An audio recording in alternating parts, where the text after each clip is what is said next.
రాష్ట్రంలో BJP vote bank 14% నుంచి 35%కి పెరిగిందని కేంద్ర మంత్రి కిషన్ రెడ్డి అన్నారు. బీజేపీకి ఓట్లు వేసి సీట్లు ఇచ్చిన తెలంగాణ ప్రజలకు సెల్యూట్ చేస్తున్నారని చెప్పారు.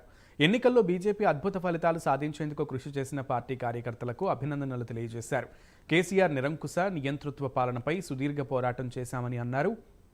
10 ఏళ్ల పాటు తెలంగాణను పాలించిన బీఆర్ఎస్ ప్రజల ఆగ్రహానికి గురైందని, ఒక్క ఎంపీ సీట్ను కూడా గెలవలేకపోయిందని ఎద్దేవా చేశారు.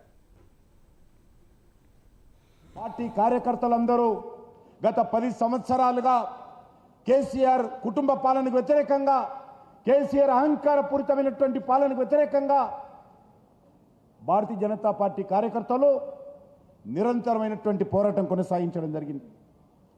2018లో మనము ఒక శాసనసభ్యుడు రాజాసింగ్ మాత్రమే ఆ రోజు మనం గెలవడం జరిగింది.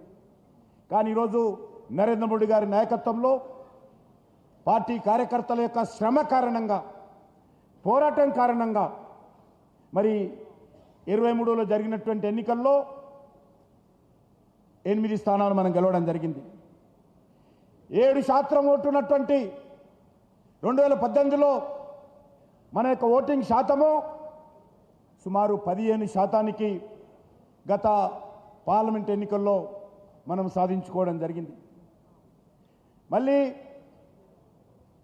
మీకు అందరికీ తెలుసు, 2019లో జరిగినటువంటి పార్లమెంట్ ఎన్నికల్లో 5 నెలల లోపలనే మనం ఒక శాసనసభ్యుడు గెలిచినటువంటి తెలంగాణలో 4 పార్లమెంట్ స్థానాలు మనం సంపాదించుకున్నాం.